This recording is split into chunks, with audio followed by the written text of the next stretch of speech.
In the past 2 decades, 23 violent conflicts have occurred in the 3 regions of the north of Ghana. Chieftaincy, land, and political disputes have been at the center of these conflicts. The results have included loss of human capital, property, and development opportunities. The Human Security Program is aimed at addressing 3 main conflicts: Dagbon Chieftaincy Conflict, Boku Inter-Ethnic and Chieftaincy Conflict, and Wa Chieftaincy Conflict. The conflict is a chieftaincy one between Kosases on one hand and Mamprecious on the other. The conflict initially started as a result of differences in who becomes the Bokonaba. Generally, women suffered because we have children. You can't run away and leave your child. And you cannot also be carrying children like this and be running.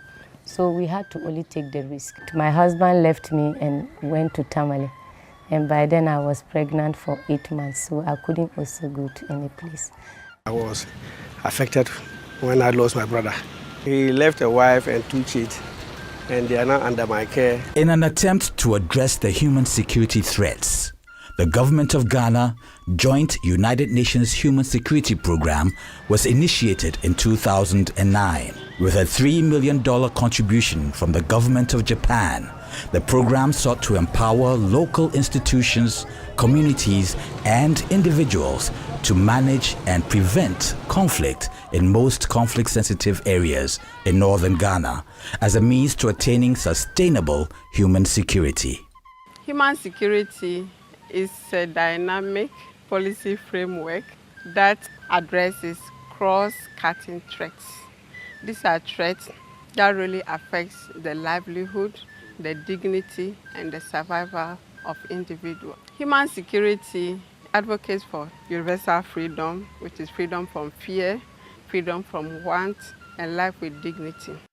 The Human Security Program combines the expertise and experience of 6 UN agencies. No single development program or development challenge can actually be responded to by one single agency. We've got several different UN agencies that are working together in this program. So you're really bringing in the comparative advantage of the different agencies, putting them together and addressing a problem from a holistic nature. All the interests and capacities were brought into one human security program through a common theory of change, which proposed bringing communities together to work on common, tangible goals and objectives, which would transform intercommunal relationships and reduce conflict causes and triggers.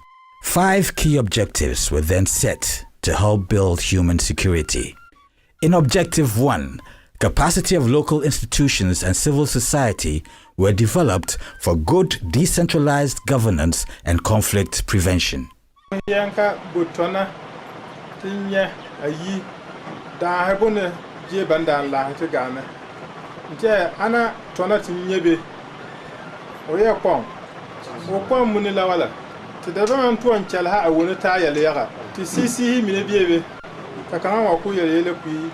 Inama runsigi chepampana training ni venyan in banka in chalhi won itoyale yaga lana vemen ki memba nyayal nga en na yala malabu pu ke ban chalhi awunta yale yaga ada aven ka malabu ape kwachaga ka jinlanfie kubibe. At first we used to go far to fetch water. We were in need of water. When you are going far to fetch the water, you will be so desperate that you carry a heavy basin. Right now, the HS people there have helped us a lot by giving us water. You can see the water is in the middle of Sokweiri. So everywhere you are, but you can come here and fetch it. It's not even far from our homes. So we fetch it easily and we use it effectively. Money accrued from their effort is saved towards future development. In the curriculum of Ghana Education Service, peace education was integrated to enhance the understanding of the linkages between peace, development, and human rights among students and teachers. Students who are members of peace clubs in various schools promoted peace through mediation, drama, and poetry recitals. We have been able to develop the capacity of local governance institutions and traditional rulers in ensuring that they are able to use local mechanisms for conflict resolution, and as a result of that, they now have the capacity to really engage in preventive conflict prevention at the local community level. And that has manifested in the massive reduction in the frequency of violent conflicts in the human security community since we started.